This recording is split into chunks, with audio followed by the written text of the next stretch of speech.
গান বাংলার আড়ালে তাপসের কুকীর্তির অজানা অধ্যায়। ক্ষমতার পালাবদলের মধ্যে গা ঢাকা দেওয়া গান বাংলা টেলিভিশনের প্রধান নির্বাহী কৌশিক হোসেন তাপস গ্রেপ্তার হয়েছেন। তবলাবাদক থেকে টিভি চ্যানেলের কর্ণধার হওয়া তাপস বিগত আওয়ামী লীগ সরকারের সময় নানা কারণে আলোচিত ছিলেন। তার উত্থান নিয়েও নানা মুখরোচক গল্পের ছড়াছড়ি মিডিয়া পাড়ায়। কৌশিক হোসেন তাপস ছিলেন একটি বেসরকারি টেলিভিশন চ্যানেলে তবলাবাদক।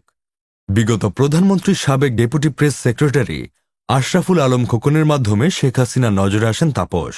তার স্ত্রী ফারজানা মুন্নি ছিলেন শেখ হাসিনার বিউটিশিয়ান। এরপর তাপস মুন্নি দম্পতিকে আর পেছনে ফিরে তাকাতে হয়নি। তাপস দিনে দিনে হয়ে ওঠেন অপ্রতিরোধ্য। আওয়ামী লীগ সরকারের আমলে বড় বড় অনুষ্ঠানের দায়িত্ব ছিল তার। এভাবে কামিয়ে নেন কোটি কোটি টাকা। মালিক বনে যান গান বাংলার। যেই চ্যানেলে হরহামেশাই দেখা মিলত তারকাদের। রাতভর চলত আড্ডা, গান ও নানা আয়োজন। আড্ডার মধ্যমণি হতেন তাপস ও তার স্ত্রী ফারজানা মুন্নি। মূলত স্ত্রীর হাত ধরেই রাতারাতি একের পর এক সিঁড়ি টপকে উত্থান হয় এই গায়কের। সামান্য একজন তবলাবাদক থেকে মিডিয়া মাফিয়া বনে যান তাপস। মিডিয়াতে তার চরিত্রটাই ছিল বেশ রহস্যময়। এক সময়ের একটি বেসরকারি টেলিভিশনের কর্মচারী থেকে কয়েক বছরের ব্যবধানে নিজেই একটি চ্যানেলের মালিক বনে যান। এসবের পেছনে তার চতুরতা যেমন ছিল, একইভাবে জাদুর কাঠির ব্যবহারও ছিল। সে জাদুর কাঠি ছিল তাপসের স্ত্রী ফারজানা মুন্নি, যিনি রূপচর্চা ও ফ্যাশন এক্সপার্ট হিসেবে দেশে বিদেশে পরিচিত। এছাড়া সাবেক প্রধানমন্ত্রী শেখ হাসিনার বিউটিশিয়ান হিসেবেও কাজ করেছিলেন তিনি। স্ত্রীকে ব্যবহার করেই আওয়ামী সংস্কৃতি অঙ্গনের আস্থাভাজন হিসেবে নিজেকে প্রতিষ্ঠিত করেন তাপস। একসময় দলটির রাজনীতিতেও সম্পৃক্ত হন তিনি।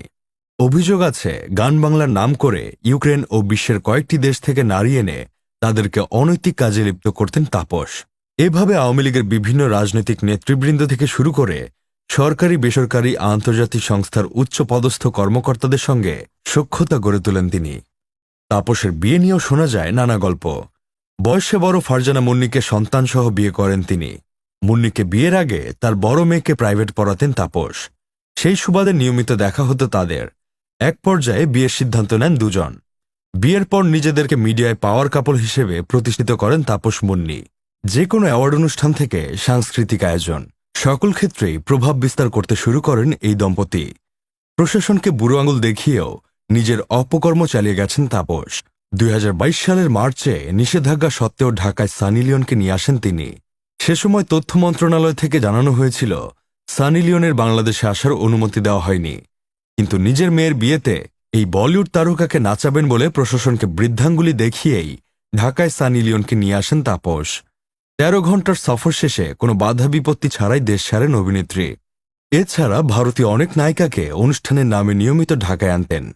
এদের মধ্যে নুসরাত জাহান, মিমি চক্রবর্তী, নার্গিস ফাখরি সহ অনেকেই আছেন। এসব তারকাদের দিয়েও বিভিন্ন প্রভাবশালীদের তাপস নানান সেবা দিতেন বলে কানাঘুষা আছে। এত কিছুর মাঝেও কৌশিক হাসান তাপস ও ফারজানা মুন্নির মধুর সংসারের ফাটল প্রকাশ্যে আসে 2023 সালের শেষের দিকে, যখন চিত্রনায়িকা অপু বিশ্বাসের সঙ্গে ফারজানা মুন্নির একটি কল রেকর্ড ফাঁস হয়। ওই কল রেকর্ডে মুন্নিকে বলতে শোনা যায় তাপস অভিনেত্রী শবনম বুবলির সঙ্গে অনৈতিক সম্পর্কে জড়িয়েছেন। তাদের দুজনকে হাতেনাতেও ধরেছেন তিনি। মুন্নি আরও দাবি করেন বুবলি তার সংসার ভাঙার চেষ্টা করছে। তবে প্রতিবারের মতো এই ঘটনাও দারুণভাবে সামলে নেন তাপস। কিছুদিন পরেই স্ত্রীকে পাশে বসিয়ে দাবি করেন তাদের মাঝে সামান্য ভুল বোঝাবুঝি সৃষ্টি হয়েছিল, তবে অনৈতিক সম্পর্কে জড়ানোর মতো কোনো কাজ তিনি করেননি। তাপসের অপকর্মের ফিরিস্তির এখানেই শেষ নেই। অভিযোগ আছে, গান বাংলা চ্যানেলটি আবৃত্তি শিল্পী রবিশঙ্কর মৈত্রীর হলেও জোর করে ভাগিয়ে নেন তাপস। 2011 সালে 24শে অক্টোবর তথ্য মন্ত্রণালয় থেকে গান বাংলা টেলিভিশনের লাইসেন্স পান রবিশঙ্কর। 2012 সালের 1 জুলাই কৌশিক হোসেন তাপস আর ফারজানা মুন্নি 80 লাখ টাকায় শেয়ার হোল্ডার হিসেবে গান বাংলায় যুক্ত হয়েছিলেন। একটা সময় রবিশঙ্করকে মিথ্যা মামলা দিয়ে গান বাংলার সবকিছুই নিজের করে নেন তাপস মুন্নি। আওয়ামী লীগের বিভিন্ন রাজনৈতিক সমাবেশে কনসার্ট আয়োজনের কাজও বাগিয়ে নিতেন তাপস। সেসবের মধ্যে ঢাকায় 2 সিটি কর্পোরেশন আয়োজিত লাল সবুজের মহোৎসব মুজিব বর্ষের অনুষ্ঠান অন্যতম। সেখানে কোটি কোটি টাকা হাতিয়ে নিয়েছেন তিনি।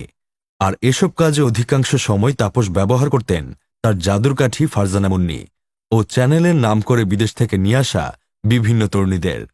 মুন্নির সঙ্গে রাজনৈতিক ব্যক্তিত্বদের সখ্যতা, বিশেষ করে শেখ হাসিনার আস্থাভাজন পরিচয় কাজে লাগানো ও বিদেশি তরুণীদের দিয়ে মনোরঞ্জনের ব্যবস্থা করা ছিল এই ধূর্ত মিডিয়া মাফিয়ার অন্যতম হাতিয়ার। বিনোদন desk, Sadman Sakib, Bangladesh news today.